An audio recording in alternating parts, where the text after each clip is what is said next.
के शो में माशी बहाली की जामिया हिकमत अमली तैयार, प्लान बी सामने आ गया। स्पेशल इन्वेस्टमेंट फैसिलिटेशन काउंसिल का कयाम, आर्मी चीफ की भरपूर हिमायत की यकीन दहानी, पैदावारी शोबों में सलाहियत से इस्तेफादा किया जाएगा, दोस्त मुमालिक से सरमायाकारी बढ़ाई जाएगी, वन विंडो ऑपरेशन शुरू।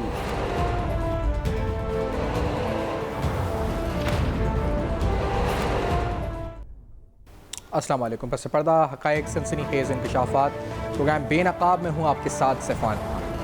फाइनली आखिरकार पाकिस्तान में हम ये कह सकते हैं कि एक प्लान भी हुकूमत की तरफ से सामने आ चुका है। अभी तक तो भरपूर कोशिशें जो ताहाल इस वक्त जब गुफ्तगू मैं आपसे कर रहा हूँ ये जारी हैं कि IMF के प्रोग्राम को रुके हुए इस प्रोग्राम को बहाल किया जाए, स्टॉल्ड प्रोग्राम को दोबारा बहाली की तरफ लेकर आया जा सके, वो रुकी हुई इंस्टॉलमेंट हासिल की जा सके। भरपूर सिफारती, सियासी, माशी कोशिशें हुकूमत की तरफ से जारी हैं। एक तरफ वज़ीर आज़म की भरपूर कोशिश है कि वो फ्रांस में IMF के MD से मुलाकात कर सके, तो दूसरी तरफ वज़ीर ख़जाना की तरफ से मुख्तलिफ सफ़ीरों से मुलाकातें जारी हैं। कल भी कहा गया कि बरतानिया के हाई कमिश्नर से उन्होंने वर्चुअल मीटिंग की, जिसमें उन्होंने बरतानिया के हाई कमिश्नर से अपना किरदार अदा करने के बारे में कहा कि IMF प्रोग्राम को बहाल करने में बरतानिया भी अपना जो है वो कोशिशें करे। इस सिलसिले में पाकिस्तान जहां भरपूर कोशिशें कर रहा है और चंद ही दिन बाकी हैं IMF प्रोग्राम में पूरा होने में, यानी अगर 30 जून तक ये इंस्टॉलमेंट बहाल नहीं होती, ये स्टाफ लेवल एग्रीमेंट नहीं होता, तो उसके बाद ये प्रोग्राम ख़त्म हो जाएगा। यानी जो अमाउंट पाकिस्तान को मिलनी, जो बकायाजात हैं इस प्रोग्राम में, वो अमाउंट लैप्स कर जाएगी। तो इसके बाद हुकूमत का प्लान बी क्या होगा, वो प्लान बी अब सामने आ चुका है। उस प्लान बी के मुताबिक हुकूमत ने एक SFIC यानी जो आपकी स्पेशल फैसिलिटेशन इन्वेस्टमेंट जो काउंसिल है उसका क़याम जो है कल मंजूरी दे दी है। एक जामे प्लान एक अमली तौर पर सामने आ चुका है। इस प्लान के तहत वन विंडो ऑपरेशन की फैसिलिटी दी जाएगी। तमाम वफाकी और सूबाई हुकूमतों का एक इज्तिमाई तासुर पेश किया जाएगा। वो तमाम ब्यूरोक्रेटिक हर्डल्स को हटाया जाएगा जिसकी वजह से बैरून मुल्क से यानी FDI जो फॉरेन डायरेक्ट इन्वेस्टमेंट पाकिस्तान आती थी उसमें जितनी खलल, जितनी रुकावटें थी वो ख़त्म कर दी जाएंगी। तवक्को की जा रही है कि इस प्लान से तकरीबन पाकिस्तान में मजमूई तौर पर 4 से 5 साल के अरसे के दौरान पाकिस्तान के एक्सपोर्ट्स में या इंपोर्ट सब्स्टिट्यूशन में $70 बिलियन का फ़र्क पड़ेगा और तकरीबन 4 से 5 साल के अरसे में तकरीबन 20 लाख लोग डायरेक्ट एम्प्लॉयमेंट हासिल कर सकेंगे और इसी तरह इनडायरेक्टली यानी जो अगर बिला वास्ता बात करें तो 1 करोड़ नौकरियां तक ये जो स्कीम है SFIC की, ये जो पूरा काउंसिल है ये क्रिएट कर सकेगा। मजमूई तौर पर जो पाकिस्तान में फॉरेन डायरेक्ट इन्वेस्टमेंट का हजम है जो तवक्को की जा रही है वो $100 अरब तक जा सकता है।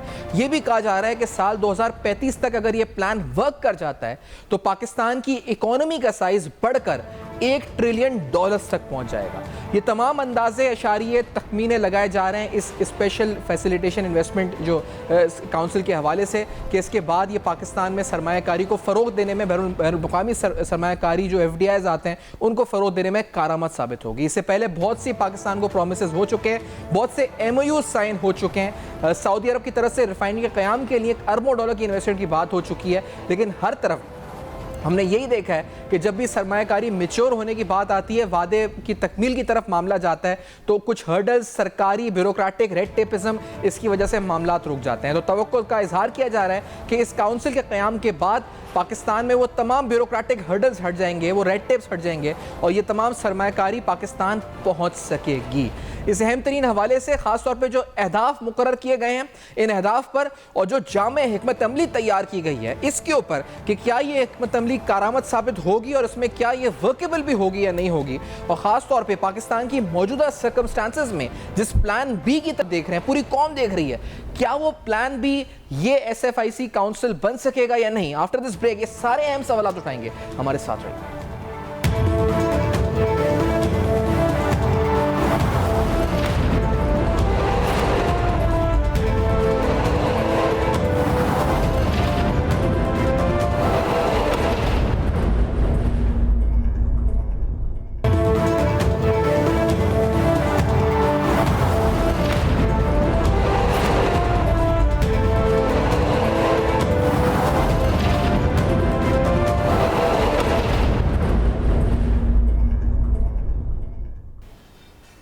Welcome back. आप देख रहे हैं बेनकाब, और आज बेनकाब में सियासी माशी सूरत हाल, लेकिन स्पेसिफिकली जो स्पेशल इन्वेस्टमेंट फैसिलिटेशन काउंसिल बनाई गई है, इसके क़याम से पाकिस्तान में बैरूनी सरमायाकारी में कितनी मददगार ये साबित होगी, जो टारगेट्स रखे गए हैं वो कितने रियलिस्टिक हैं, अचीवेबल हैं भी या नहीं हैं, ये कौमी जो प्लान है, जामा प्लान है, ये वर्केबल है या नहीं है, ये सारे अहम सवालात पूछते हैं। अजीज़ निश्तर साहब प्रोग्राम में मौजूद हैं इस्लामाबाद स्टूडियो से, साबिक मेंबर ऑफ इन्वेस्टमेंट के प्राइवेटाइजेशन कमीशन के बोर्ड पे भी रहे हैं और टैक्स उमूर पे भी माहिर हैं। इस्लामाबाद से हमें ज्वाइन करें। सर बहुत शुक्रिया, आपने प्रोग्राम में ज्वाइन किया। अजीज़ साहब ये फरमाइएगा कि जो पहला बुनियादी सवाल लोगों के जहनों में आता है कि एक वीक इकनॉमिक फंडामेंटल्स हैं, पॉलिटिकल इंस्टेबिलिटी रही है पाकिस्तान में मुसलसल कुछ काफ़ी अरसे से, और इंस्टीट्यूशंस भी इतनी फ्रेगमेंटेड हो गई बीच में और वो डिलीवर नहीं कर पा रही रिजल्ट्स अपने। ऐसी सूरत हाल के अंदर क्या हम बहुत अच्छा आउटकम एक्सपेक्ट कर सकते हैं on the landscape of FDI अगर कोई काउंसिल का क़याम होता भी है तो? बिस्मिल्लाहिर्रहमानिर्रहीम। सबसे पहले तो आपका बहुत शुक्रिया कि मुझे आपने प्रोग्राम पे लिया। आपका जो सवाल है उसमें तमाम सियासत पार्टीबाजी तमाम चीज़ों से हट के और तमाम अदारों और अफराद की इज़्ज़त का लिहाज करते हुए मैं ये कहना चाहूँगा कि मुझे इस सारे एक्शन की जो ये कौंसल बनी है, फैसिलिटेशन कौंसल बनी है, इसकी मेरी तो समझ में नहीं आई। अच्छा। क्या ये काम पहले से बोर्ड ऑफ इन्वेस्टमेंट के ज़िम्मे नहीं है? क्या बोर्ड ऑफ इन्वेस्टमेंट की सरबराही जो है वो क्या वज़ीर आज़म नहीं करते? वही वज़ीर आज़म बोर्ड ऑफ अप्रूवल जो बोर्ड ऑफ इन्वेस्टमेंट का है उसको हेड करते हैं। लेकिन मैं तो ये समझता हूँ इस मुल्क में एक इन्वेस्टमेंट फ्रेंडली माहौल पैदा करने की, इन्वायरमेंट पैदा करने की ज़रूरत है, और कम से कम इस अंदाज के अदारों की ज़रूरत है। हो ये रहा है कि पहले मेरी जो है वो ACDC से मुलाकात होनी मुश्किल हुई है, अब मुझे अप्रूवल के लिए और फैसिलिटेशन के लिए प्राइम मिनिस्टर की सरबराही में एक कमेटी जो है वो बड़े बड़े लोगों की, बड़े बड़े ओहदेदारों की, अब उस तक पहुंच के लिए मुझे पहले ढूंढना पड़ेगा मुझे कौन वहां पहुंचने का लिए रास्ता बताएगा, कौन मोरी उंगली पकड़ेगा। मैं ये समझता हूं कि ये वाली चीज़ जो है बजाय इसके कि इसका कोई पॉजिटिव असर हो, मुझे ख़दशा ये है कि इसका नेगेटिव असर होगा। चाहिए ये कि आप जो स्वाय सेंसिटिव इंडस्ट्रीज, सेंसिटिव एरियाज़, इसके अलावा आप बिल्कुल लोगों को इजाज़त दें कि बग़ैर किसी इस तमाम जो चीज़ें हैं जो ज़रूरी हैं, जहाँ कहीं बैलिस्टिक है, कोई और ऐसा कोई पब्लिक हेल्थ का इशू है, उन्हें अपनी जगह रखते हुए इन्वेस्टर अपनी प्लानिंग करे और उसके मुताबिक इंडस्ट्री जाए और लगाए और कल को नफ़ा नुकसान उसका ज़िम्मा खुद अपने ज़िम्मे ले। अच्छा। अब होता ही है कि जब हम जो है वो जूतियाँ घसाने लगते हैं, अफसरों के दफ्तरों के चक्कर लगाते, अफसरों के पीछे फिरते, तो मैं खुद इस बोर्ड ऑफ इन्वेस्टमेंट के बोर्ड ऑफ डायरेक्टर्स का मेंबर रहा हूं, और मैं नहायत शर्मिंदगी से कहता हूं कि ये अदारा अगर बंद कर दिया जाए तो शायद इन्वेस्टमेंट जो है वो बेहतर हो। क्योंकि होता ये है कि हमने हर जगह गेट कीपिंग रखी हुई है, उस गेट कीपिंग की वजह से जो गेट कीपर भी है वो हमें वहाँ से गुजरने ही नहीं देता। आप एक वो माहौल पैदा कीजिए जिसकी वजह से लोकल इन्वेस्टर जो है वो इन्वेस्टमेंट करे, उसकी इन्वेस्टमेंट के साथ एक एतमाद इन्वेस्टर का, लोकल इन्वेस्टर का एतमाद पैदा होगा, उसके बाद इंटरनेशनल इन्वेस्टर का एतमाद पैदा होगा। इस वक्त जितनी सारी घिसटती हुई हमारी इकॉनमी है, इसमें चाहिए तो ये कि आप ज़्यादा से ज़्यादा लोगों को खुल दें और उन्हें जो है इस अंदाज की अप्रूवल्स और कमेटियाँ और ये वो इनसे हट के उन्हें कहें अपनी बनाए जाएं, बैंक के पास जाएं, बैंक से लोन लेना है, आपने शेयर होल्डर से जो है वो इक्विटी इकट्ठी करनी है, जिस तरह भी आपने करना है आप बनाएं। कल को नुकसान हो रहा है तो उसे भुगते, फ़ायदा हो रहा है तो अच्छा, आप जो कह रहे हैं अजीज साहब कि ये आपने जिस तरह कहा कि इसका आपको लगता है कि फ़ायदा नहीं बल्कि नुकसान ज़्यादा लगता है। अच्छा, इस पर मजीद भी आपसे बात भी करते हैं। हमारे साथ डॉक्टर खाकान नजीब साहब भी इस पर साबिक मुशीर है वजारत ख़जाना के, वो भी प्रोग्राम में साथ मौजूद हैं, उनको भी शामिल गुफ्तगू करते हैं। खाकान साहब आपको भी खुशामदीद कहते हैं। अजीज निश्तर साहब जो फरमा रहे हैं, इसी बात को थोड़ा आगे बढ़ाते हुए जो टारगेट सेट किए गए हैं डॉक्टर खाकान नजीब साहब कि 4 से 5 साल के अरसे में 20 लाख डायरेक्ट नौकरियाँ, तकरीबन 1 करोड़ इनडायरेक्ट नौकरियां, $70 बिलियन की इंपोर्ट सब्स्टिट्यूशन, 2035 तक $1 ट्रिलियन की इकोनॉमी, और इसके अलावा तकरीबन $100 बिलियन की FDI। तो ये टारगेट्स सुनने में तो बहुत कानों को अच्छे लग रहे हैं, लेकिन ये पूरे हो सकेंगे खाका नजीब साहब, और किस तरह? सैफान, पहले समझने की बात यह है कि आप खड़े कहाँ हैं। आप खड़े यहाँ पे हैं कि आपका एक सिस्टम है जो क्लॉग्ड है, आपके जो प्रोसेसेस हैं वो कम्बरसम हैं, आपके जो इंस्टीट्यूशंस हैं वो बेबहा हैं। एक बिजनेस शुरू करें तो आप सोचें कि उसको रजिस्टर कराने में कितना वक्त लगता है। बोर्ड ऑफ इन्वेस्टमेंट जो है, जिस रोल के लिए उसको बनाया गया था, और ये वन विंडो ऑपरेशन, एक ओएसएस, तो मैंने खुद, मतलब चूंकि मैं काम किया करता था क्यू ब्लॉक में और मैं बहुत इसमें इंटरेस्टेड था इस चीज में, हमने ओएसएस सेटअप बड़ी मुश्किल से, अदारों को सबको ऑन बोर्ड लाना जो है बहुत मुश्किल था। अब इसका नतीजा क्या है? एक फिगर आपके सामने रखूंगा और इस फिगर को आज आप याद कर लें, मुझे इंटरव्यू कर लीजिएगा आज से 5 साल बाद। अगर ये फिगर तब्दील ना हो तो हम अपने एंडेवर में कामयाब नहीं हुए। अगर ये फिगर में बेहतरी हो तो हम अपने एंडेवर में कामयाब हुए। सन 2008 में जब FY08 क्लोज किया, पाकिस्तान का इन्वेस्टमेंट टू जीडीपी रेशियो 18% पे था। आज पाकिस्तान का इन्वेस्टमेंट टू जीडीपी रेशियो 13.6% पे है। हमें एक इमरजेंसी डिक्लेयर कर देनी चाहिए इन्वेस्टमेंट की। इन्वेस्टमेंट एक वाहिद तरीका है जो Indonesia, east Asian miracle, Vietnam miracle, Indian miracle, Chinese miracle, जो हम कहते हैं ना, उन्होंने पॉवर्टी से लिफ्ट कर दिया इतने लोगों को। इन्वेस्टमेंट टू जीडीपी वहां पे क्या था, इसको याद कर लीजिए, 30 से 35% था। मतलब यह है सैफान, आप एक फार्म पे अगर एक पौधा लगा रहे थे तो वो 3 लगा रहे थे, उनकी पैदावारी सलाहियत इस तरह बढ़ रही थी। आपकी आर्टरीज क्लॉक्ड हैं, आप इस सिस्टम में जो भी कर लें ब्रेक थ्रू नहीं कर पा रहे। मैंने 2016 में एक किताब लिखी थी, वो बोर्ड ऑफ इन्वेस्टमेंट की वेबसाइट पे पड़ी हुई है, और पहली दफा मैंने ये कहा कि ईज ऑफ डूइंग बिजनेस कीजिए। फिर हमने कोशिश भी की पर हम नहीं कर पाते। अब आप इसको बाईपास करना चाह रहे हैं, आप फास्ट ट्रैक करना चाह रहे हैं दुनिया भर के मुमालिक। आप डिसएग्री कर सकते हैं, मैं इस मॉडल की 2 आपको तशबीह देना चाहूंगा कि ये किससे हम ले रहे हैं। हम पहली दफा अपने मुल्क से ही एक मॉडल लेने की कोशिश कर रहे हैं। हमने ये कामयाबी से तब किया, federal government, provincial government, the armed forces came together in FATF. चूंकि मैं खुद इन्वॉल्व था तो हमारी प्रॉब्लम क्या आ रही थी? प्रॉब्लम ये आ रही थी कि 27 नुकाती एक एजेंडा, 6 नुकाती एक एजेंडा, और मैं पेरिस भी जाता था पाकिस्तान को रिप्रेजेंट करने के लिए, बहुत मुश्किल थी। That coordination alone did the trick. Pakistan को नेशनल इकोनॉमिक प्लान अपना लिखना है, वो स्ट्रक्चरल हो, वो इन्वेस्टमेंट पे बेस्ड हो, वो पाकिस्तान की पैदावारी सलाहियत पे बेस्ड हो। ये तो एक आगाज है, इसको एक जुज समझिए उस प्लान का। ये तो नहीं हम कह रहे कि ये टारगेट्स जो है, ये तो एक ओवरऑल आज से 10-15 साल बाद हम देखेंगे, पर सिंगल टारगेट वो है जो मैंने आपके सामने रखा है। क्या पाकिस्तान में ये पोटेंशियल है? जरा आप यही देखिए ना, आप Reko Diq alone is $100 billion export potential. लेकिन खाका साहब ये बताएं कि ये फरमाएं कि जो आप अभी कह रहे हैं कि एफएटीएफ के अंदर भी कोऑर्डिनेशन आपने देखी और उस कोऑर्डिनेशन के नतीजे में फिर हमने देखा रिजल्ट भी आया, तो यहाँ पर बात हो रही है एक हुकूमत, इज्तिमाई हुकूमत, वन विंडो की।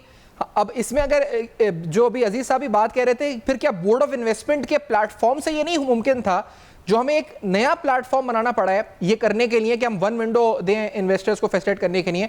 और दूसरी बात, पहले तो लोकल इन्वेस्टर्स हैं ना, यहाँ पर लोकल इन्वेस्टमेंट क्लाइमेट इतना सफ़र कर चुका है, तो ऐसी सूरत हाल में फॉरेन इन्वेस्टमेंट आने के लिए, आपने खुद भी कहा कि आर्टरीज क्लॉग्ड हैं, तो कैसे आएगी फॉरेन इन्वेस्टमेंट?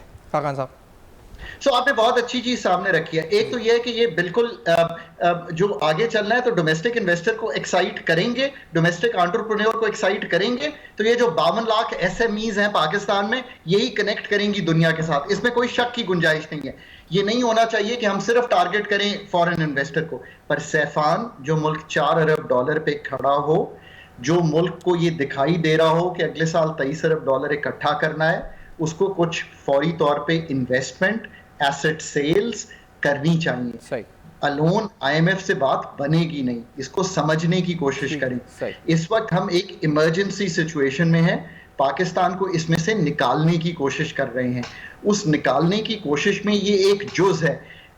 इस चीज देखें ना, आप इनहराफ नहीं कर सकते कि 1 महीना 12 दिन बाद जुलाई 1 से ये हुकूमत जो है वो तब्दील हो जाएगी। तो आपने बैकस्टॉप किया है एक आर्म्ड फोर्सेस के उससे, इसको कि वो आर्म्ड फोर्सेस कोऑर्डिनेटिंग का रोल प्ले करती रहेंगी। अगले 6 महीने क्रूशल हैं।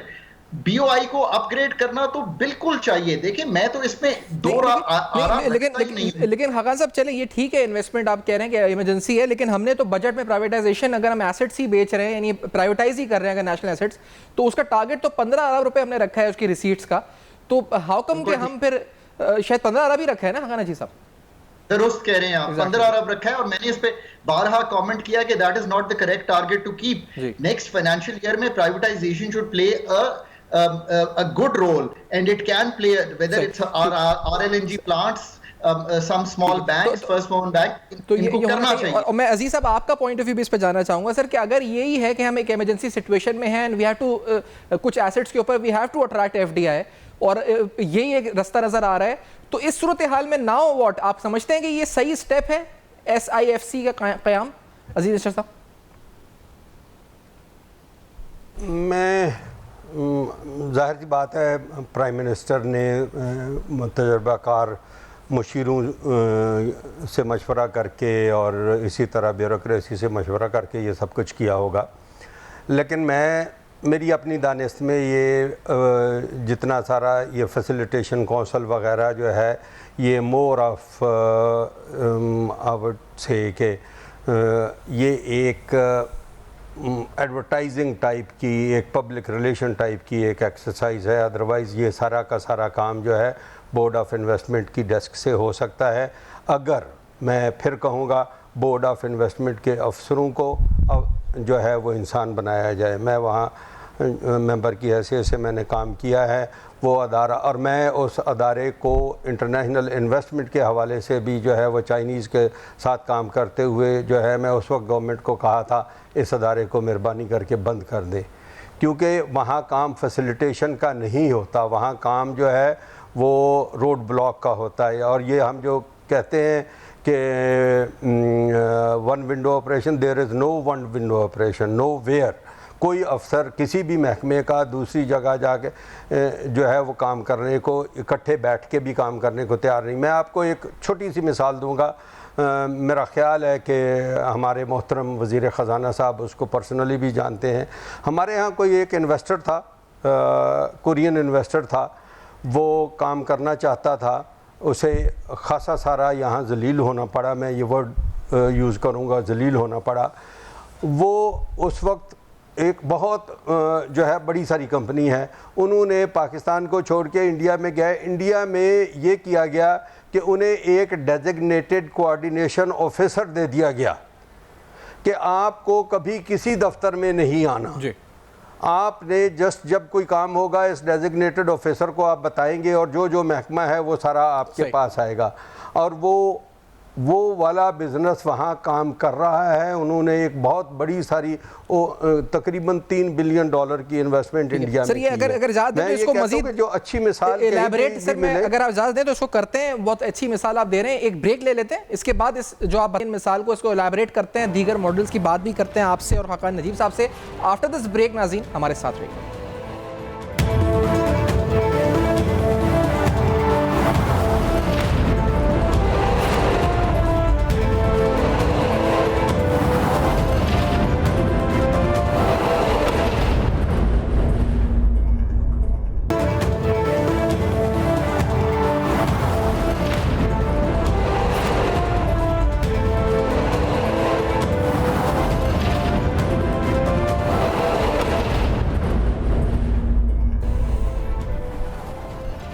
Welcome back. आप देख रहे हैं बेनकाब, और आज अहम तरीन जो डेवलपमेंट है SIFC यानी जो स्पेशल इन्वेस्टमेंट फैसिलिटेशन काउंसिल है, इसके क़याम से पाकिस्तान में बैरूनी सरमायाकारी में क्या कोई फ़र्क पड़ने वाला है फंडामेंटल्स में, और कितने अरसे में, और इमरजेंसी में जो अभी कहा गया कि इन्वेस्टमेंट हमें अट्रैक्ट करनी है पाकिस्तान में कुछ एसेट्स को सेल करके, लेकिन प्राइवेटाइजेशन का बजट जो रेवेन्यू हमने रिसीट्स रखी हैं वो 15 बिलियन रुपये। मैं इससे पहले कि वो मिसाल जो अभी अजीज साहब दे रहे थे कि भारत में जो डेजिग्नेटेड ऑफिसर की कोरियन इन्वेस्टर की, क्योंकि खाकान साहब चंद मिनट ये साथ हैं तो उनसे पहले उनकी राय इस पे ले लूँ।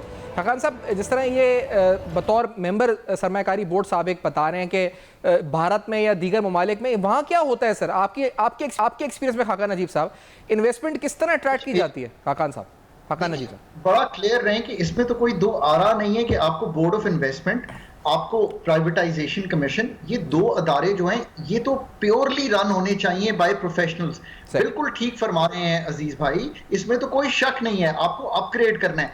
देखिए ये अदारे बने थे to be not government led kind of bodies, government administered kind of bodies, but मतलब दोनों चेयरमैन जो हैं आपको लाने पड़ेंगे, और चेयरपर्सन मुझे कहना चाहिए खातून भी ना आए आप, जो बहुत ही टैलेंटेड हों, ये काम करते रहे हों, जो इस काम का तजर्बा रखते हों, पाकिस्तान को सेल कर सकें, उनका चेहरा बिकता हो, उनकी बात बिकती हो, उनकी हिकमत बिकती हो। फिर उनके नीचे एक टीम बनाएं जो ये काम कर सकें, ये सारे प्रोसेसेस को स्ट्रीमलाइन कर सकें रेगुलेटरी, ये इसमें तो कोई शक नहीं है। मैं तो शुरू ही हमेशा इस बात से करता हूं कि पाकिस्तान का कलीदी मसला, कि खगा साहब ये बताएं कि ये जो आप कह रहे हैं कि जिस तरह से हम पैसा लेकर आएंगे तो जो एसेट्स हम बेचेंगे तो ये वही सिक यूनिट्स हैं जिनका तस्करा सुनते हैं कि सिक यूनिट्स हैं, एसओईज हैं जिनका अरबों रुपए का हजम बन चुका है, सफ़ेद हाथी, काला हाथी, क्या क्या कहते हैं उनको, ये वो एसेट्स हम बेचने को रखेंगे यहाँ पर, उस पर इन्वेस्टमेंट अट्रैक्ट करेंगे?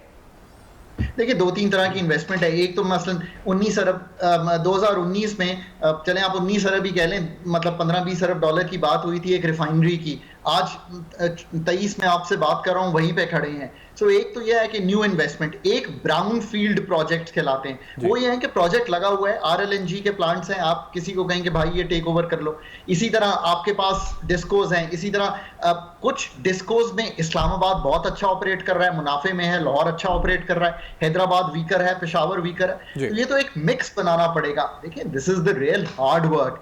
मैं आपको सिर्फ ये कह रहा हूं कि ये आप इसको एक विजन, अभी अगर इसको ले लें कि ये एक विजन ऑफ इन्वेस्टमेंट हमने सामने रखा है, एक उसके लिए एपेक्स कमेटी कायम की है, एक उसके लिए नीचे कोऑर्डिनेशन कमेटी, एक इम्प्लीमेंटेशन। अब जब तक प्रोफेशनल्स का सारे में कलीदी नहीं होगा, शायद हम वहीं खड़े होंगे जो 13.6% इन्वेस्टमेंट टू GDP पे आज खड़े हुए हैं। ये सारी बात है। अब इसको चलाना तो हर सूरत में है, लेट्स होप के अथॉरिटीज इसको रिकग्नाइज करें इस बात को। ठीक है अजीज साहब, आप फरमाइएगा, क्योंकि आप जो मिसाल दे रहे थे तो ऐसी मिसालें अक्सर हारून शरीफ साहब भी प्रोग्राम में आते हैं, वो भी कहते हैं कि सऊदी इन्वेस्टमेंट थी और इन्वेस्टमेंट्स थी, वो इन्वेस्टर आया और हम उसको फैसिलिटेट नहीं कर सके। आप फरमाएं कि आपके साथ ये जो कोरियन एग्जाम्पल दे रहे थे ये क्या था, और इसके थोड़ा एलाबोरेट भी कीजिएगा, किस तरह भारत में डेजिग्नेटेड ऑफिसर था और किस तरह आप एक्सप्लेन कर रहे थे प्लीज़ अजीज साहब। नहीं, मैं माफ़ी चाहूँगा। दरअसल ये एक पर्टिकुलर एक इंसिडेंट है जिसको मैंने कहा, मैं और उसी की बुनियाद पे मैं एक माइंडसेट की बात कर रहा हूँ। अभी आप देख रहे हैं इंडिया में एक छोटी सी पार्टी ने दिल्ली को और अब पंजाब को तब्दील करना शुरू कर दिया कि लोग जो है वो किसी ने बिजली का कनेक्शन लगाना है, कोई और फैसिलिटेशन चाहिए, वो ऑनलाइन जाके रिक्वेस्ट करते हैं, बंदा आपके घर पहुंच जाता है। इसी तरह ये बहुत बड़ा इन्वेस्टर है, दुनिया के बहुत बड़े सारे इंडस्ट्रियलिस्ट में से है। पाकिस्तान में इनकी इन्वेस्टमेंट थी, अभी भी किसी हद तक है, लेकिन वो पाकिस्तान को बेस बनाना चाहते थे। मैं ये भी अपने ज़ाती नॉलेज की बुनियाद पे कहता हूँ। लेकिन हुआ ये कि उनकी यहाँ उन्हें इतना तल्ख तजर्बा हुआ कि इवन कोरिया के जो वज़ीर आज़म भी आए हुए थे वो उसमें कोई फैसिलिटेट नहीं करा सके। लेकिन वही लोग जब इंडिया में गए तो उन्हें वो वाले जो अफसरों के सामने, गवर्नमेंट के सामने जो मसाइल होते हैं उनके हल के लिए उन्हें एक डेजिग्नेटेड पर्सन दे दिया गया कि आपको कहीं जाने की ज़रूरत नहीं। हमारे यहाँ ये होता है कि हम जो है वो फ़ाइल और एप्लीकेशन लिए गवर्नमेंट के दफ्तरों में फिरते हैं, और वहाँ अफसर अगर कोई जो है हमें घास डाल दे तो वो उसकी मेहरबानी होती है। हालांकि होना ये चाहिए टिक द बॉक्स, ये फ़लाँ रिक्वायरमेंट्स हैं, आपने मीट कर दी, इसके बाद आप सबमिट करें with in 2 days 3 days 4 days, कोई डेजिग्नेटेड टाइम होना चाहिए। उसके बाद जो है वो सारी चीज़ जो है वो अप्रूव हो जानी चाहिए, और अगर अप्रूव नहीं हुई तो मुझे पता होना चाहिए कि अप्रूव क्यों नहीं हुई। इतनी सारी ट्रांसपेरेंसी आज के दौर में जो है वो लाना बहुत आसान काम है, और ये डिजिटल वर्ल्ड में आपको इवन किसी दफ्तर भी जाने की ज़रूरत नहीं है। आप अपने घर से, अपने दफ्तर से बैठ के ये सारी एप्लीकेशन, ये सारा प्रोसेस फाइल करें, और कोई जो है उस पर टाइम स्टैंपिंग, डिजिटल होने की वजह से टाइम स्टैंपिंग होती, कब आपके पास आई, कब आपने उस पर फैसला किया। अगर आपने फैसला नहीं किया तो आप मेहरबानी कीजिए, गवर्नमेंट का दफ्तर छोड़िए, भले आप वज़ीर हैं या आप अफसर हैं, गवर्नमेंट का दफ्तर छोड़िए, घर जाइए, क्योंकि आप यहाँ फैसिलिटेशन के लिए जो है आपको कौम ने रखा हुआ है। भले आप वज़ीर हैं, भले आप गवर्नमेंट के ऑफिसर हैं, लेकिन होता नहीं है। हमारे यहाँ वज़ीर साहब भी, हमारे यहाँ अफसर भी, वो ऐसे समझता है जैसे वो कोई किसी चीज़ को खैरात डाल रहा है, ये किसी के साथ मेहरबानी कर रहा है। ये वाला एटीट्यूड ख़त्म होना चाहिए। इन्वेस्टर को जो है वो इतनी सारी फैसिलिटेशन होनी चाहिए कि वो सारी रिस्क ले रहा है, वो आगे यहाँ के रिसोर्सेज को इस्तेमाल के, इंक्लूडिंग ह्यूमन रिसोर्सेज, उन्हें इस्तेमाल करके कोई लोकल कंजम्पशन के लिए, एक्सपोर्टेबल सरप्लस क्रिएट करने के लिए कोई चीज़ करने जा रहा है, और उसमें गवर्नमेंट की तरफ से उसे रुकावटें नहीं, फैसिलिटेशन होनी चाहिए, हैंड होल्डिंग होनी चाहिए, और जितना सारा आसानी उसके लिए। मैं समझता हूँ कि ये अदारा बन गया है, ये बेहतर होता, पहले वाले अदारों को ठीक किया जाता, लेकिन बन गया है तो ये इस तरह के काम करेगा और अपनी नेकनामी करके पाकिस्तान के लिए एक अच्छा माहौल पैदा करेगा। उम्मीद है, हम भी यही रखते हैं। आपका बहुत शुक्रिया अजीज़ नसीर साहब, आपने प्रोग्राम में ज्वाइन किया। खाकान नजीर साहब का अब इन्वेस्टमेंट जनरेट करने के लिए इमरजेंसी में स्टेप्स उठाए जा रहे हैं, इस उम्मीद के साथ कि क्योंकि सब एक पेज पर आकर कोशिश ये करेंगे कि पाकिस्तान में FDI अट्रैक्ट हो सके इस SIFC के प्लेटफॉर्म से। तो लेट्स होप कि ये टारगेट्स अचीव हो, हम पूरी उम्मीद रखते हैं और उस पर प्रोग्राम भी आपके सामने करते रहेंगे। फीडबैक दे सकते हैं फेसबुक, ईमेल और ट्विटर पर देखते रहेगा। अब तक अपना बहुत बहुत ख्याल रखें।